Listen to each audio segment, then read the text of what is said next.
Aujourd'hui, nous allons aborder ces sous-thèmes. Hier, nous avons parlé quand est-ce que l'enlèvement aura lieu. Mais aujourd'hui, nous allons parler sur ce thème, qui sera pris et qui sera laissé. Qui partira et qui restera lors de l'enlèvement. Qui sont ceux-là qui partiront et qui sont ceux-là qui resteront. Et nous allons répondre à cela. Nous allons parler de cela, donc je crois que bien après.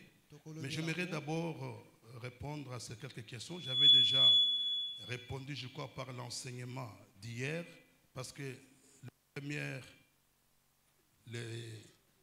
les premières lots de questions que j'ai pu recevoir, c'était qui ont droit à l'enlèvement.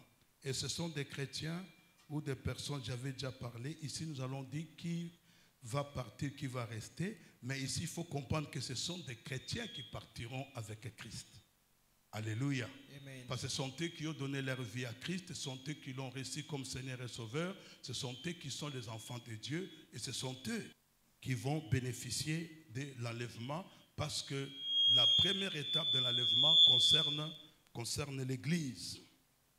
Deuxième question, malgré l'état d'âme de ses parents, un bébé peut-il aussi être enlevé, oui ou non? Pourquoi? Parce que le bébé est innocent, il ne connaît rien. Vous savez qu'il y a l'âge d'innocence.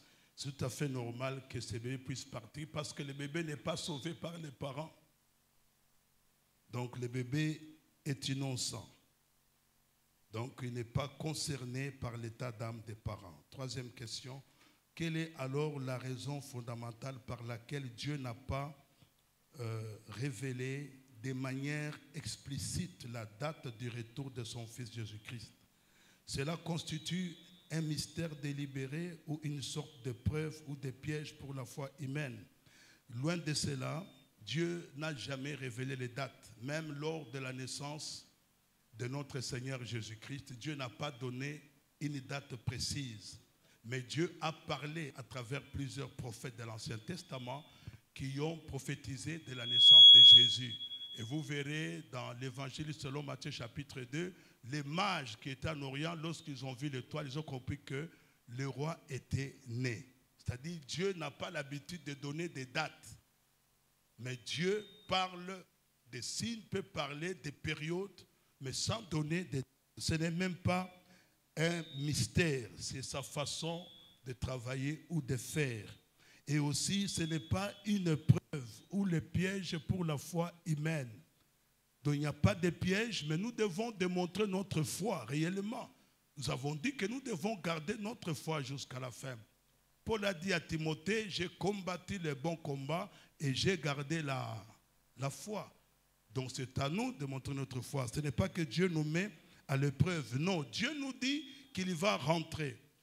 Et Jésus nous parle des différents signes qui annoncent son retour. Quitte à nous de comprendre qu'à travers ces signes, son retour est proche, de nous préparer. Je crois que ça, c'est vraiment évident pour tout le monde. Donc voilà ce qu'on pouvait répondre à ces premières lots de questions. Deuxième lot de questions, à quel moment la mission de l'Église prendra fin? Je l'ai dit, la mission de l'Église prend fin lorsque l'Église sera enlevée. La mission se termine là. Parce que j'ai dit que l'Église existe sur la terre à cause de la mission que Dieu a confiée à l'Église. Dès que l'Église aura terminé sa mission, le Seigneur Jésus viendra prendre son Église et s'en aller. Donc, quand l'Église partira, la mission aussi s'arrête là. Dans la première étape, les morts en Christ vont ressusciter. Quel sera le sort de ceux qui ne seront pas morts en Christ? Je l'ai dit, ceux qui sont morts en Christ vont ressusciter. Les autres resteront et ils vont ressusciter au jugement dernier. Nous le verrons dans le schéma tout à l'heure. Quand est-ce qu'ils vont ressusciter? Et troisième question, pour une femme en gestation qui n'est pas enlevée, quel sera le sort de son fœtus? Mais le fœtus est dans le ventre de la femme. Quel sort vous voulez que ça soit? Quand la femme n'est pas élevée, le fœtus reste, ça ne partira pas. Ça va sortir comment? Amen. Voilà. Ok. Nous pouvons maintenant très rapidement passer à ces tableaux. Je vais essayer de descendre. J'aimerais que vous arriviez à comprendre que c'est le schéma du retour de Jésus-Christ et des événements des temps de la fin. C'est le tableau que nous avons fait. En fait, ces tableaux nous aident. C'est-à-dire à avoir au moins une idée sur les différentes étapes du retour de Jésus-Christ. Et qu'est-ce qui va se passer? C'est comme ça que les tableaux résument tout simplement. Mais chaque étape, il y a des enseignements approfondis qu'il faut donner. Et je crois que pendant la côté fille, il y a des choses qu'on a déjà parlé, l'antichrist, la grande tribulation, tout ça. On a donné des enseignements pendant la côté fille. Mais les tableaux, c'est pour que vous ayez une idée en tant qu'enfant de Dieu, que vous compreniez que voilà comment les choses vont se dérouler. C'est de cette manière. Et c'est important. Parce que si vous avez ça, même quand vous parlez avec quelqu'un, vous pouvez partager avec lui pour connaître comment les événements vont se passer. Comment les choses vont se dérouler. C'est très important pour nous. C'est comme ça que je vais descendre pour expliquer ces tableaux. Si vous l'avez, gloire au Seigneur. Si vous ne l'avez pas, vous pouvez seulement prendre note. Ce n'est pas un problème. Et je l'ai dit que ces tableaux, c'est pour nous aider à comprendre les événements des temps de la fin. Donc je vais essayer avec...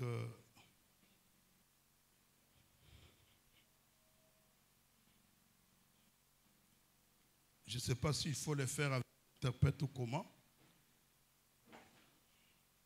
Et je demanderai peut-être, il y a des personnes qui peuvent nous aider à faire peut-être la lecture de certains textes de la Bible. Ok. En fait, le retour de Jésus-Christ, comme nous l'avons dit, dans sa première étape,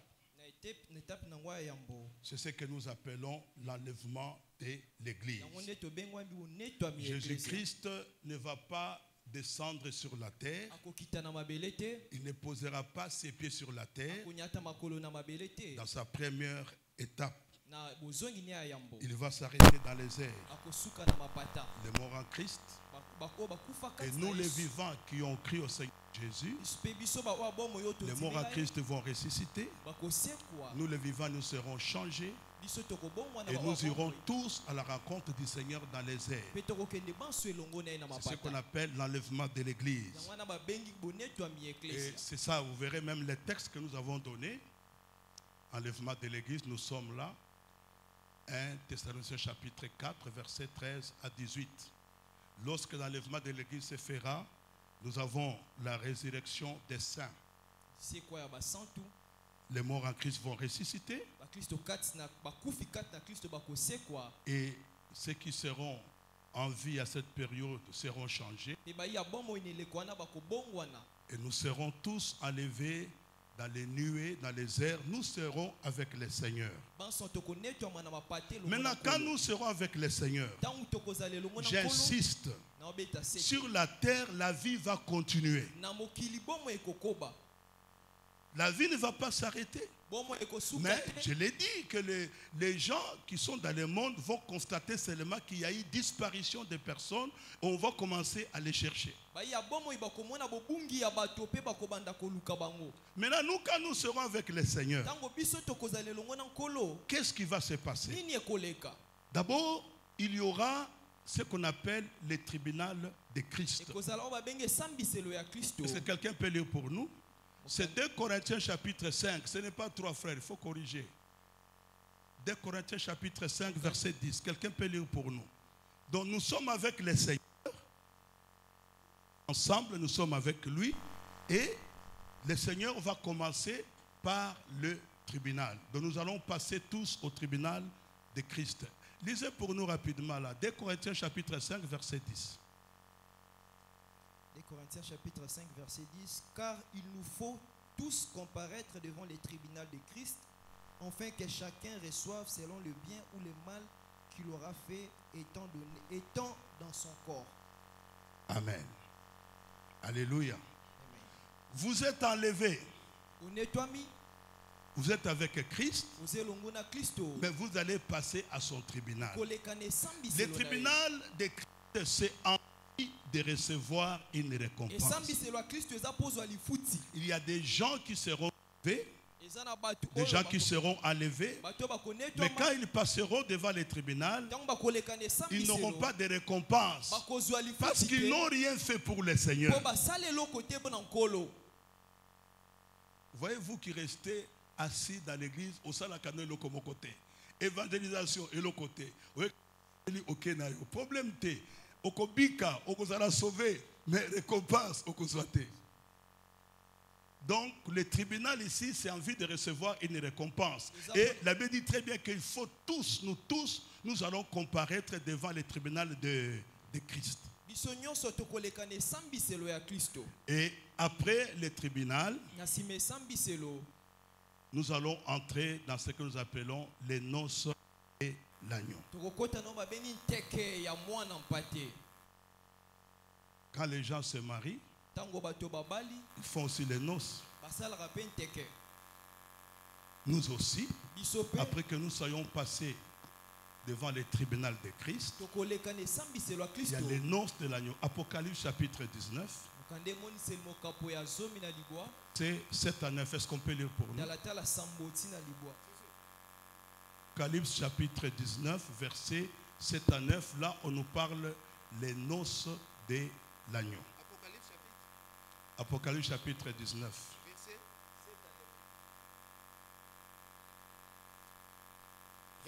Réjouissez-vous, réjouissons-nous, soyons dans l'allégresse et donnons-lui gloire, car les noces de l'agneau sont venues et son épouse s'est préparée.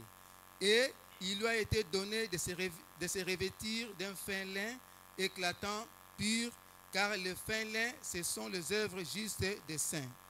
Et l'ange me dit, écris, heureux ceux qui sont appelés au festin des noces de l'agneau.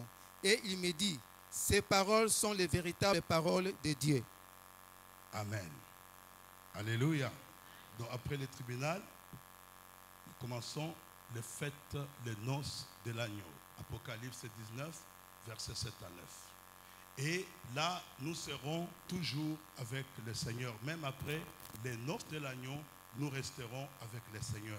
Maintenant, ici sur la terre, parce que après l'enlèvement de l'église, Na nsima bonetwami, maintenant ici sur la terre, awa na mokili, il y a un homme qui va apparaître. eza na moto moko akomibimisa na mpwasa.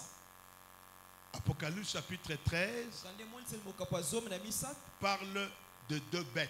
ezolobela banyama mibale. Il y a une bête qui monte de la mer Eza na nyama azomata na mai ya monana, et il y a une bête qui est montée de la terre. mosusu azomata na se na mokili. La bête qui monte de la mer, c'est l'image de l'Antichrist. Nyama azomata na mai ya monene eza lilingi ya motelemi J'aimerais que nous Kristo. puissions lire pour donner au moins une idée. Alingi totanga mpona kosunga Apocalypse biso. chapitre 13, Kande moniseli mokapo ya zomi na misato, commencez à lire à partir du premier verset rapidement talatala kobanda na pour que talatala nous ya essayions d'expliquer cette étape ici. Et il s'éteint sur les sables de la mer. Puis je vis monter de la mer une bête qui avait 10 cornes et Là, ces 7 gens qui têtes. parlent, je vis. Vous voyez, l'Apocalypse, c'est une révélation, c'est-à-dire des choses que Dieu a révélées à gens qui vont s'accomplir, qui vont se réaliser. makambo nzambe atalisi yo wana ekokokisama mpenza. Ok, il voit qui? Une bête qui monte de la mer, tu peux lire. Et sur ses cornes 10 diadèmes, et sur ses têtes des noms de blasphème. La bête que je vis était semblable à un léopard. Ses pieds étaient comme ceux d'un ours et sa gueule comme une gueule de lion. Le dragon lui donna sa puissance et Le son dragon trône. lui donna sa Puissance, puissance. Le dragon, c'est qui? Satan. Satan. Qui donne la puissance à qui? Oui. À la bête, À la là, bête. qui est là, l'Antichrist. Donc le dragon lui donne sa puissance. et son trône et une grande autorité. Son trône et une grande autorité. Et je vis l'une de ses têtes comme blessée à mort, mais sa blessure mortelle fut guérie. Et toute la terre était dans l'admiration derrière la bête. Toute la terre était comment? Dans l'admiration derrière la bête. Et ils adorèrent les dragons. Parce qu'il avait donné l'autorité à la bête, ils adorèrent la bête en disant, qui est semblable à la bête et qui peut comparaître comme elle. Et il lui fit donner une bouche qui proférait des paroles arrogantes et des blasphèmes. Et il lui fit donner le pouvoir d'agir pendant 42 mois. Et elle ouvrit sa bouche pour proférer des blasphèmes contre Dieu. Contre Dieu. C'est-à-dire, il va faire des blasphèmes contre Dieu. Ok.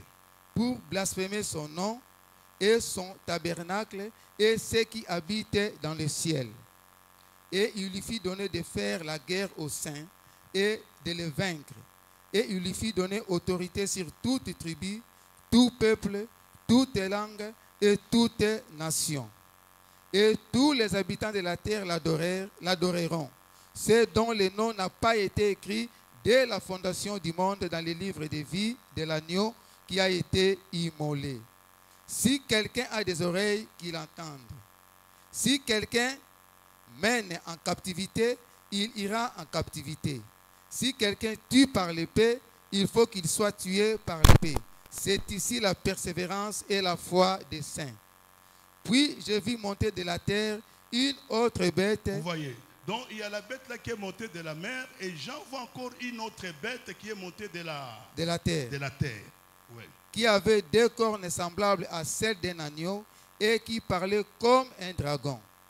Elle exerçait toute l'autorité de la première bête en sa présence et elle faisait que la terre et ses habitants adoraient la première bête. Vous voyez le rôle de la deuxième bête. La deuxième bête est en train de pousser les habitants de la terre à faire quoi? À adorer la bête.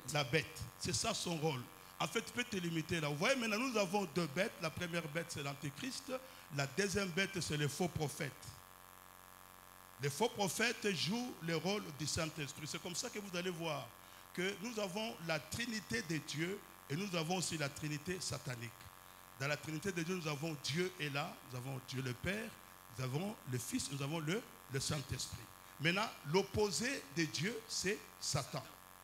L'opposé de l'Antéchrist, l'opposé de Christ, c'est l'Antéchrist. L'opposé du Saint-Esprit, c'est le faux prophète. Le faux prophète, lui, c'est ça sa mission. Il va pousser les gens, il va convaincre les gens à faire quoi? À adorer l'Antéchrist, à adorer la bête. Donc là maintenant, nous sommes dans cette période qu'on appelle la période de la grande tribulation. Où cette période, on peut la mettre aussi dans les 70e semaines de Daniel. Quand vous lisez dans Daniel chapitre 9, 20 à 27, on parle de cette période ici. La période de tribulation. Alors cet homme-là, Antichrist, ici sur la terre, il va sortir comme un génie. C'est-à-dire quelqu'un qui va donner des solutions à tous les problèmes de la terre. Vous voyez, nous avons eu tendance de personnes qui, à travers l'histoire du monde, ont voulu être les chefs du monde. Par exemple, quelqu'un comme Hitler avait des intentions de devenir le chef du monde. Ça, c'est un peu l'image de l'Antéchrist. C'est-à-dire, c'est quelqu'un qui va diriger le monde entier. Donc, il y aura un chaos et le monde entier trouvera à lui un génie. C'est comme ça que quand il va accéder, parce que là, maintenant, il y a déjà des négociations, comme je peux dire, et des arrangements qui se font déjà pour préparer la sortie de l'Antéchrist. Ce n'est pas pour rien. Aujourd'hui, vous avez par exemple l'Union européenne avec une seule monnaie. Donc, ça va s'étendre. Parce qu'en fait, l'Antéchrist doit sortir d'un réseau où, quand il sort, tout est comme une seule chose. Il sortira. Ça, quand il sortira, ce n'est pas tel que Jean le décrit, une bête. Non, ça sera un homme puissant, intelligent, que les gens vont prendre et il faut le mettre à la place de régner et de dominer le monde entier, d'être le chef du monde entier. C'est comme ça, vous verrez par exemple, je ne sais pas parmi vous, il y a des ceux-là peut-être qui peuvent avoir des informations. Vous verrez par exemple, aujourd'hui, l'Europe vit presque dans l'immoralité. Il y a les problèmes d'homosexuels. Il y a des pays où on vote les lois, c'est-à-dire l'homosexualité est autorisée. Donc tout est autorisé, c'est-à-dire toutes les choses là que nous appelons abominations dans l'évangile selon Romain, c'est autorisé. Donc ça montre déjà, on est en train d'aller vers un chaos, on est en train de préparer des choses qui bientôt vont se concrétiser. Alors quand vous lisez les 70e semaine de Daniel, c'est dans Daniel chapitre 9, verset 20 à 27, parce que vous savez, il y a ce que nous appelons la littérature apocalyptique, donc des livres qui parlent sur le temps de la fin. Ce n'est pas seulement Apocalypse, non. Daniel aussi parle sur le temps de la fin. Daniel parle aussi de la bête. Daniel parle de cette période ici, la période de la grande tribulation. Il en parle. Il y a aussi le prophète Jérémie, il y a Ézéchiel, il y a plusieurs livres de la Bible qu'on appelle. Donc ces livres-là parlent réellement de cette image de l'Antéchrist ou des temps de la fin. En fait, l'Antéchrist vient. Et quand l'Antéchrist vient, il va régner pendant 7 ans. Les 3 premières années et demie, il y aura une fausse paix. C'est-à-dire, il va faire une paix là pour montrer aux gens que non, lui est venu vraiment apporter la paix. Mais ça sera une fausse paix. Parce que après les 3 ans et demi, lisons de Thessaloniciens chapitre 2. Quelqu'un peut prendre rapidement. Je voulais expliquer quelque chose là-bas.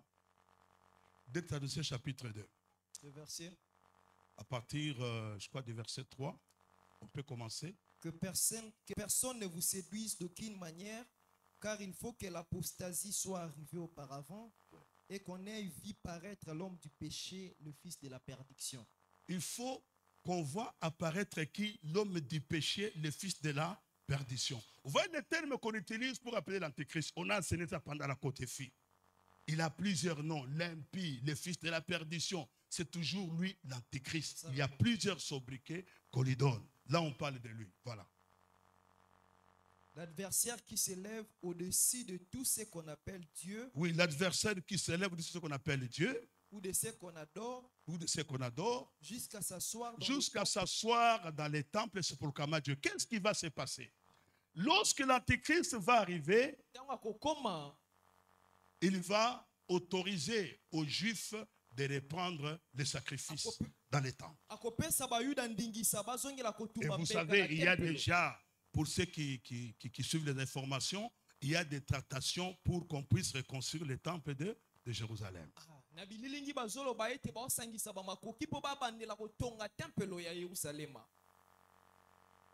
Et quand lui viendra, parmi les signes aussi importants que vous devez comprendre que Christ revient bientôt, c'est le retour des Juifs chez eux pour attendre l'arrivée du Messie. Vous savez que les Juifs ont été dispersés à travers le monde entier. Il y a eu génocide contre les Juifs. Avec l'Empire romain, c'était le général Titus qui avait réussi la mission parce que l'Empire romain, à cette époque, c'est l'Empire romain qui dominait le monde. Il y a eu le général Titus qui a été envoyé avec une mission d'exterminer les Juifs. Et quand il a commencé à les exterminer, les Juifs ont fui. Ils se sont éparpillés à travers le monde. C'est comme ça que vous verrez quelqu'un, il est américain d'origine juive. Il est français d'origine juive. Ça veut dire que les Juifs sont un peu partout. Mais le signe le plus fort, c'est que ces Juifs-là commencent à retourner maintenant chez eux. C'est parmi les signes. S'il faut lire, parler de l'histoire d'Israël, donc c'est parmi les signes qui montrent qu'ils rentrent chez eux pour attendre le Messie qui doit venir. Donc, il va donner aux Juifs de reprendre avec les sacrifices. Et après, il va demander aux Juifs de prendre, c'est ce qu'on a dit, l'adversaire qui s'élève, ce qu'on appelle le Dieu, jusqu'à s'asseoir dans les temples et se proclamer lui-même Dieu. C'est-à-dire, il va demander aux Juifs de prendre son image, de prendre sa statue, de mettre dans les temples et commence à l'adorer. akosenga bayuda batie konye na tempelo babanda kogumba C'est là où maintenant les Juifs vont comprendre, ah, ça c'est l'Antéchrist. esika bayuda C'est là où les Juifs vont rompre avec l'Antéchrist. okata boyokani na motelemeli Et Kristo maintenant là, la grande tribulation va commencer. pesiko kosulama monene nde kobanda awa La grande tribulation va commencer. kotukama oyo monene bandi Je l'ai dit, alobaki yango pendant cette période, na eleko oyo pour être sauvé, po yobikisama tu dois mourir martyr. esengeli Donc yokufa tous ceux qui bakobao croiront en Dieu bao nyonso bakondimela nzambe mourront martyrs bakoboma parce bango na qu'ils miso ya seront bato exécutés par l'Antéchrist. po ete motelemeli Kristo Alors akoboma pendant maintenant cette période, na eleko oyo Dieu ne va pas croiser les bras. nzambe akolinga maboko Il te y a les 7 sceaux, c'est-à-dire les 7 sceaux sont comme les jugements. Vous connaissez ce qui s'est passé en Égypte avant la libération des enfants d'Israël. Il y a eu 10 plaies, vous vous souvenez? 10 plaies qui sont comme des jugements. Dieu a manifesté sa puissance à Pharaon pour qu'il puisse comprendre que lui, il est Dieu. De la même chose, c'est-à-dire bien que l'Antéchrist va régner, Ntango mais, oya kokonza le tableau s'il vous plaît, bien que l'Antéchrist va régner, alors il y a les 7 sceaux. Quand vous lisez Apocalypse 6, on explique chaque sceau. Il y a un jugement qui va se faire à travers le monde. Et à part les 7 sceaux, il y a les 7 trompettes. À part les 7 trompettes, il y a les 7 coupes. Ce sont des choses que Dieu fera pendant la nation pour montrer à l'Antéchrist que lui, il est Dieu. En plus de cela, Dieu va envoyer 2 témoins. Apocalypse chapitre 11. Ces témoins ici viendront prophétiser, parler de la part de Dieu aux habitants qui sont sur la terre pendant la tribulation. On parle de 2 témoins, l'un avec l'esprit de Moïse par rapport au miracle qu'il fera, et l'autre témoin qui a l'esprit d'Élie par rapport au miracle qu'ils vont faire. Maintenant, l'Antéchrist va faire quoi? L'Antéchrist va combattre les 2 témoins et l'Antéchrist va les tuer. akoboma banzenge na koyo Quand il va les tuer, ntango akoboma bango vous lisez Apocalypse chapitre 11, on parle de ces 2 témoins-là. Quand vous lisez Apocalypse chapitre 11, on n'a pas le temps de lire, j'explique. Alors, quand il va les tuer, ntango akoboma bango il va exposer leur corps akotia banzoto na bango en public. na miso ya bato Et nyonso les gens vont commencer à se moquer. mpe bato babanda Et kotola l'Antéchrist va leur montrer qu'il est fort. Vous voyez, ces gens sont venus vous parler de Dieu. Moi, je les ai tués. akoyebisa bango bato oyo bayaki koteya maloba nzambe nga nabomi bango Mais il avait dit, après 3 jours et demi, lobi na nsima ya mikolo misato ces mpe 2 témoins vont ressusciter. banzenge na mibale bakosekwa Ils vont monter. Là, bakomata le peuple va commencer à avoir peur. Là, Dieu va montrer qu'il est puissant. Vous comprenez? L'Antéchrist, il les tue, il expose leur corps, on se moque de ces témoins, on dit n'importe quoi, mais après 3 jours et demi, les témoins ressuscitent et ils montent. Dieu montre encore sa puissance, qu'il est toujours Dieu. C'est-à-dire que même pendant la période de tribulation, Dieu fera des choses pour que les gens puissent croire en lui. atako na eleko nzambe akosala makambo mpo bato bandimela ye Alors maintenant, quand l'Antéchrist verra que les Juifs vont refuser de mettre sa statue, il va commencer à exécuter les Juifs. C'est-à-dire, il va assiéger Jérusalem et il va commencer à les tuer. Il y aura des pillages, il y aura des choses abominables que l'Antéchrist fera. C'est en ce moment-là maintenant que le Seigneur Jésus va maintenant revenir pour la 2e étape. Là maintenant, le Seigneur, il ne descend pas seul, il descend avec l'Église, avec son armée. Quand vous lisez Zacharie 14, comme je vous l'avais dit, maintenant, dans sa 2e étape, il va poser les pieds sur le mont des Oliviers. Quand il va descendre, ça veut dire qu'il va descendre avec l'épée. L'Antéchrist va réunir toutes les armées du monde, avec toutes les armes qu'on fabrique, les armes, je ne sais pas, biologiques. Donc, c'est-à-dire toutes ces armes sophistiquées que le monde fabrique, l'Antéchrist va les utiliser pour combattre Jésus-Christ. Mais il me dit que quand Jésus-Christ va descendre, il va seulement souffler sur eux, parce que de sa bouche sortira le feu, et toutes ces armées seront complètement détruites. Parce qu'il est vainqueur, et il doit partir en vainqueur. Amen. Et quand il va venir maintenant, il va poser ses pieds sur le mont des Oliviers, là où il était monté dans Actes chapitre 1. Là où il était monté, c'est là où il va descendre. Maintenant, quand il va descendre, il y aura ce qu'on appelle la bataille d'Armageddon. N'oubliez pas ça. Les armées là vont combattre les seigneurs. Et le Seigneur va faire quoi? Le Seigneur va les vaincre. Et quand le Seigneur va les vaincre, la Bible nous dit, on n'a pas le temps de lire, il y aura, quand le Seigneur va les vaincre, il y aura quoi? Ici, il y aura, après que le Seigneur ait vaincu toutes ces armées-là, le Seigneur va instaurer la période des milléniums. Et ici, nous aurons la résurrection des martyrs de la grande tribulation. Apocalypse 24 à 6. C'est-à-dire, ces gens qui ont cru en Jésus-Christ pendant la tribulation qu'on a tué, qui sont morts martyrs, maintenant vont aussi ressusciter. Parce qu'ils vont faire partie de la première résurrection. Première résurrection, c'est la résurrection des morts en Christ et aussi la résurrection de ceux qui ont cru en Dieu qui est mort pendant la tribulation. Et là maintenant, quand ils vont ressusciter, et nous tous, nous allons, et l'Église et ces morts qui vont ressusciter pendant la tribulation, on va se retrouver maintenant là. Donc nous allons régner avec Jésus sur la terre, avec Jérusalem comme capitale pendant combien? Pendant 1000 ans. Le règne de 1000 ans.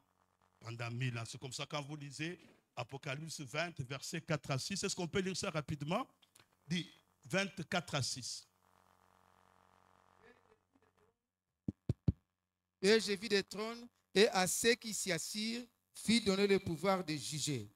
Et je vis les armes de ceux qui avaient été, décapités à cause du témoignage de Jésus et à cause de la parole de Dieu, et de ceux qui n'avaient pas adoré la bête, ni son image, et qui n'avaient pas reçu la marque sur le front et sur l'image de ceux-là qui n'ont pas reçu la marque sur leur front. Pourquoi? Parce que pendant la grande tribulation, pour acheter, pour vendre, il faut la marque de la bête, la marque de l'Antichrist, qui est 666. Donc il faut aller dans le boko, soit dans le front de Osombi. Mais il y a des gens qui ont été sauvés, mais qui ont refusé cette marque de la bête.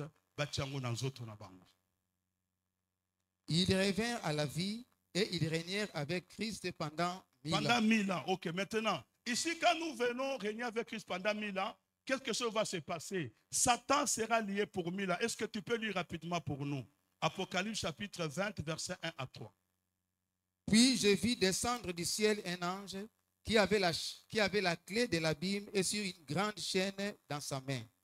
Il saisit le dragon, le serpent ancien, qui est le diable et Satan, et il les lia pour 1000 ans. Voyez. Donc, pendant cette période, nous allons régner avec Christ pendant 1000 ans. Satan sera lié, c'est-à-dire il sera dans une prison. Tandis que l'Antichrist et les faux prophètes seront où? Apocalypse 19, verset 20. L'Antichrist et les faux prophètes. Et la bête fut prise, et avec elle les faux prophètes, qui avaient fait devant elle les prodiges par lesquels il avait séduit ceux qui avaient pris la marque de la bête et adoré son image. Ils furent tous les deux jetés vivants dans les temps vivants ou dans les temps ardents de feu. Déjà, vous voyez ici, à ce stade ici, la bête, c'est-à-dire l'Antichrist et les faux prophètes, sont jetés déjà dans l'état de feu. Mais sauf seulement Satan qui est lié pour 1000 ans. Et pendant ces 1000 ans, ça serait un règne de paix, de joie avec Christ. Donc il y a encore un enseignement vaste qu'il faut parler sur le millénium. Qu'est-ce qui va se passer? Ainsi de suite. Là, on va voir des gens que Christ va récompenser, qui vont régner, des gouverneurs, de ceci, cela. Donc, c'est-à-dire, Christ va récompenser beaucoup de gens. C'est-à-dire, à partir du tribunal que nous aurons ici, il y a beaucoup qui seront compensés, même qui vont commencer à régner pendant les 1000 ans. Maintenant, quand les 1000 ans vont se terminer, 1000 ans s'achèvent, et qu'est-ce qui va se passer? Satan sera relâché pour un peu de temps. C'est-à-dire, on va le faire sortir de sa prison.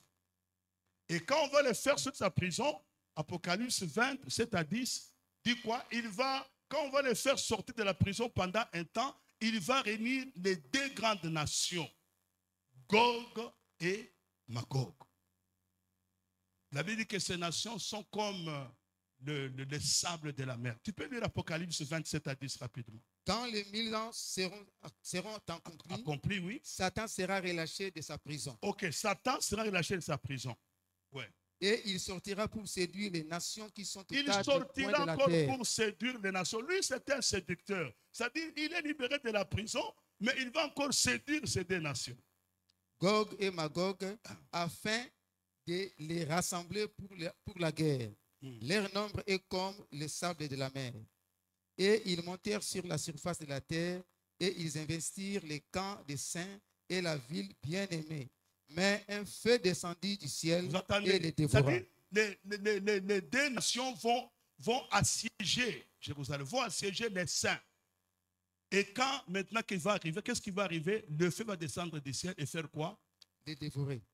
Les dévorer. Et quand le feu va les dévorer, ça serait maintenant fini. Qu'est-ce qui va se passer maintenant? Après Gog et Magog, quand ces deux nations seront exterminées, il y aura maintenant la résurrection des païens, la résurrection des impies, c'est-à-dire tous ces gens qui n'ont pas cru en Dieu, qui n'ont pas cru en Jésus-Christ, maintenant, eux vont ressusciter ici. Et quand ces gens vont ressusciter, ils vont passer au jugement. On appelle les jugements derniers, les jugements au grand trône blanc. Apocalypse 20, 11 à 15, tu peux lire. Là, c'est les jugements derniers, les jugements au grand trône blanc. Tu peux lire rapidement. Apocalypse Oui, j'ai 20. vu un grand trône, Ouais. un grand trône blanc. J'ai vu un grand trône blanc. Si vous avez vu, suivez, un grand trône blanc, oui. Et celui qui est assis, et celui qui était assis dessus. La terre et le ciel s'enfuirent devant sa face, et il ne fit plus trouver de place pour eux. Et j'ai vu les morts, les grands et les petits, qui se tenaient devant le trône. Qui se tenaient devant le trône. Donc ils vont ressusciter, il faut se tenir devant le trône, oui. Des livres furent ouverts. Des livres furent ouverts. Et un autre livre fut ouvert. Les livres furent ouverts, les livres de vie. Et un autre livre fut ouvert, celui qui est le livre de vie. Et les morts furent jetés selon leurs œuvres, d'après ce qui était écrit dans ce livre. La mer rendit les morts qui étaient en elle. La mort et le séjour des morts rendirent les morts qui étaient en eux. Et chacun fut jugé selon ses œuvres. Chacun fut jugé selon ses œuvres. œuvres. Après le jugement, maintenant, ils vont aller où? Ils vont aller dans l'état de feu pour rejoindre l'Antéchrist, les faux prophètes et Satan. Et maintenant, après ça, quand dans l'état de feu, nous maintenant, nous allons où? Nous entrons directement dans la nouvelle Jérusalem, là où nous passerons maintenant notre éternité avec Dieu. Apocalypse, je crois, Apocalypse chapitre 21. Quand vous lisez Apocalypse chapitre 21, on décrit la nouvelle Jérusalem, c'est l'habitation de Dieu avec son peuple. Donc voilà, s'il faut parler de ces événements eschatologiques, voilà un peu ce qu'on peut parler en résumé, que vous ayez au moins une idée. Mais ce sont des enseignements qui prennent beaucoup de temps. C'est les détails. Vous voyez, ici, il n'y a pas de détails. Ici, c'est un condensé. C'est juste un résumé qu'on a fait pour que Ozala naïde makambo ekoleka ndenge nini. Ozala au moins naïde. C'est très important qu'Ozala na ide wana ekosunga yo ekosunga bana na yo pour comprendre que vie na mokili et ça pour un temps. Tant ozana mokili c'est peu là par rapport à vie mais na kat na Yesu. Mais yeba que finalité na biso zali nde ao éternité. Yango tout na ramuto question, où est-ce que tu vas passer ton éternité? Il n'y a que deux places pour l'éternité, soit aux Nouvelle Jérusalem, soit aux Anna. Et j'aimerais vous préciser ici, Dieu n'a pas créé l'enfer pour les hommes. Dieu a créé l'enfer pour Satan et les démons. Les démons, c'est ce que nous appelons les anges déchus, c'est-à-dire les anges là qui se sont rebellés au trône de Dieu que Satan a fait révolter. C'est ce que nous appelons les démons. Les démons, ils allaient comme les gens, ce sont les anges déchus. Parce qu'ils sont au service de Satan. Et Dieu a créé l'enfer pour Satan et ses démons. Mais Satan maintenant est malin. Il ne veut pas aller en enfer seul. C'est comme ça que lui aussi travaille pour amener les gens dans l'enfer. Que Dieu vous...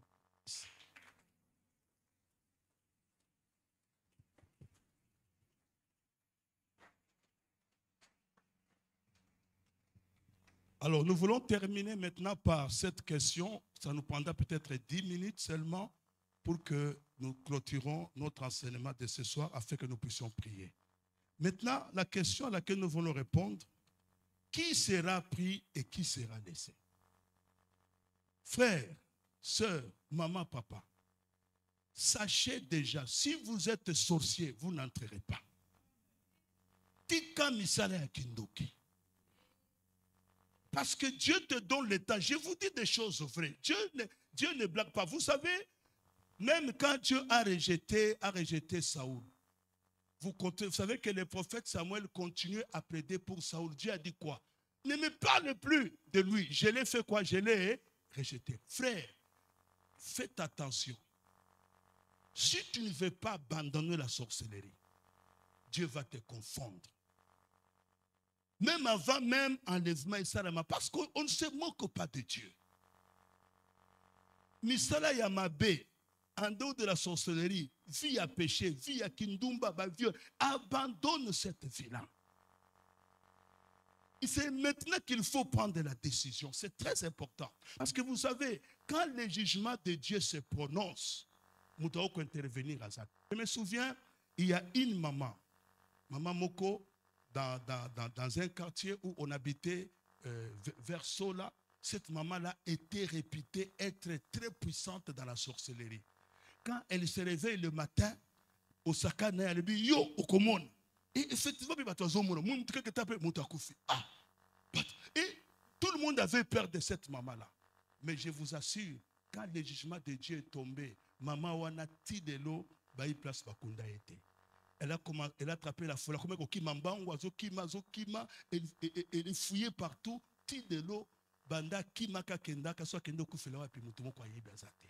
On ne se moque pas de Dieu. Dieu donne le temps à chacun. Donc ceux qui participeront à l'enlèvement, ceux qui seront enlevés, ce sont ceux qui sont en Christ. Ce sont ceux-là qui ont donné leur vie à Jésus-Christ. Jean chapitre 1, verset 6 à 12, nous le dit. Nous allons lire très rapidement. Jean chapitre 1. Jean chapitre 1. Verset 6 à 12.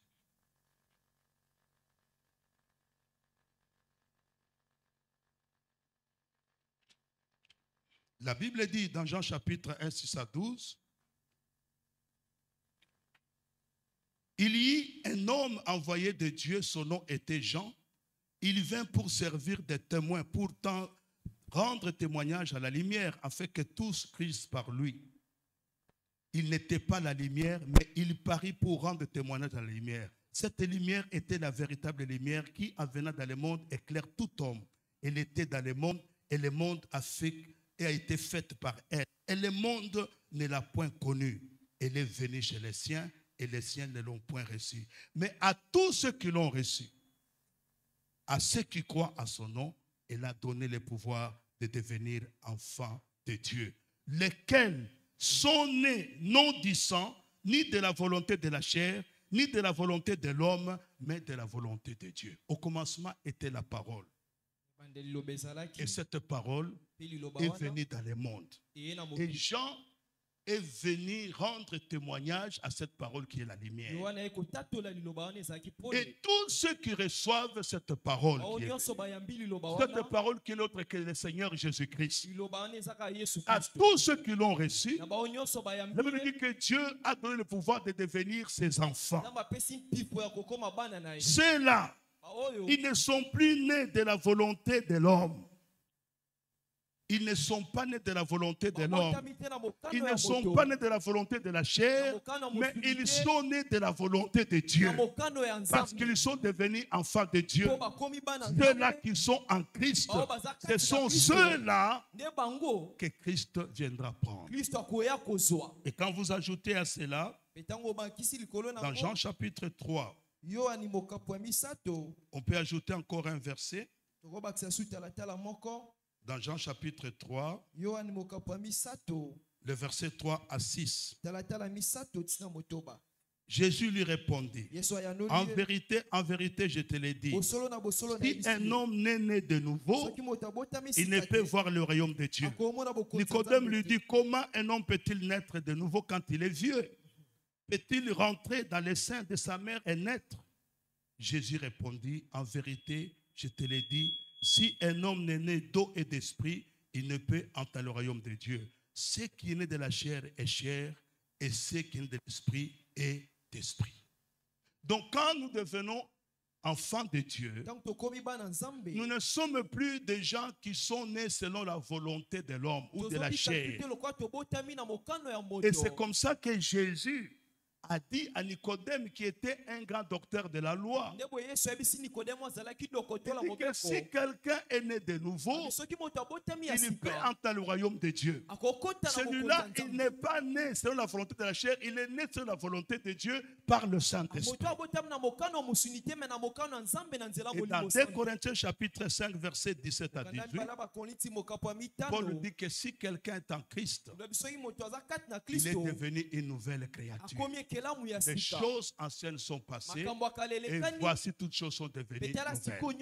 Donc tous ceux qui sont en Christ, tous ceux qui ont crié en Jésus-Christ, tous ceux qui l'ont reçu comme Seigneur et Sauveur, ceux-là qui ont donné leur vie à Christ, ceux-là qui sont devenus enfants, ce sont ceux-là que Christ viendra prendre parce qu'ils font partie de l'église corps de Christ.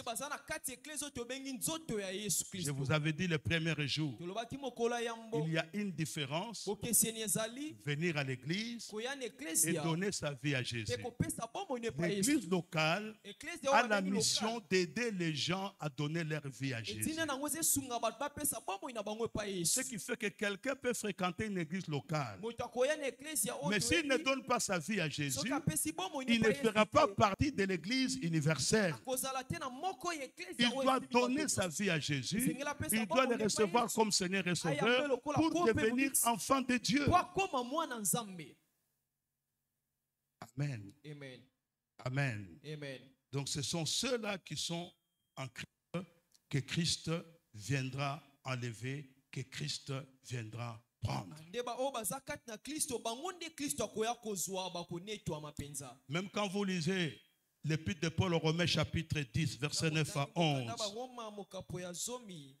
Dit, si tu confesses de ta bouche le Seigneur Jésus, et si tu crois dans ton cœur que Dieu l'a ressuscité des morts, tu seras sauvé. Car c'est en croyant du cœur qu'on parvient à la justice, c'est en confessant de la bouche qu'on parvient au salut, selon ce que dit l'Écriture. Quiconque croit en lui ne sera point confus. Donc ceux-là qui ont cru en Jésus, ceux-là qui lui ont donné leur vie, ceux-là qui l'ont reçu comme Seigneur et Sauveur, ce sont ceux-là qui font partie de l'église universelle corps de Christ que Christ viendra prendre. Maintenant, ceux-là qui ont accepté Jésus-Christ, ceux-là qui croient en lui, ce qu'il leur faut, c'est quoi? Ils doivent marcher dans la vie de sanctification. Hébreux chapitre 12, verset 14. La Bible dit, recherchez la paix et la sanctification sans laquelle personne ne verra Dieu. Il est vrai, je suis enfant de Dieu. Je vais participer à l'enlèvement. Mais ma vie sur terre ne peut pas être n'importe quelle vie. Ça doit être une vie de sanctification. Et ensuite, je dois toujours être prêt. Hier, nous avons parlé des 10 vierges, les 5 vierges folles et les 5 vierges sages. Les sages étaient prêtes parce qu'elles ne savaient pas à quel moment l'époux devait arriver. Nous aussi, nous devons toujours être prêts. Je suis enfant de Dieu, je vais participer à l'enlèvement, mais je dois mener une sanctification. Et je dois toujours être prêt parce que nous ne connaissons pas les jours ni l'heure que le Seigneur reviendra. Nous ne connaissons pas les jours. Nous ne connaissons pas l'heure. Et cela doit nous pousser à nous préparer pour être prêts. Ce sont ceux-là qui vont participer à l'enlèvement, mais le reste des personnes qui n'ont pas cru en Jésus-Christ, qui n'ont pas donné leur vie à Jésus-Christ, ne peuvent pas participer à l'enlèvement. Ceux-là resteront sur la terre. Voilà pourquoi l'importance quand on nous dit d'évangéliser, de parler de Jésus pour que les gens puissent le recevoir dans leur vie, pour qu'ils soient sauvés. Même dans votre famille, vous avez des amis au travail, je ne sais pas si tu es à l'école, qu'il faut leur parler de Jésus pour qu'ils soient sauvés aussi, avant qu'il ne soit trop tard pour eux. Voilà la mission que nous avons. Vous comprenez maintenant l'importance parce que Dieu aimerait qu'un grand nombre aussi puisse hériter son royaume. Mais à condition que ces gens arrivent à donner leur vie à Jésus. Et cela, c'est une décision personnelle que quelqu'un doit prendre quand il est encore en vie. Mais si quelqu'un meurt sans Christ, c'est terrible pour lui. Parce que je me demande où est-ce qu'il va aller. Donc il n'y a que deux places où on peut passer son éternité. Soit tu vas passer ton éternité auprès de Dieu, soit tu vas passer ton éternité ailleurs. Parce que bien aimé dans le Seigneur, quand quelqu'un meurt sans Christ, il n'y a plus de remède pour lui. Il n'y a plus rien. Ça veut dire qu'après la mort vient quoi? Le jugement. Il est réservé à l'homme de mourir une seule fois et après c'est le jugement. Voilà pourquoi il est important pour nous d'évangéliser, d'apporter cette bonne nouvelle à toutes ces personnes qui n'ont pas encore cru en Jésus-Christ, qui n'ont pas encore donné leur vie. Pour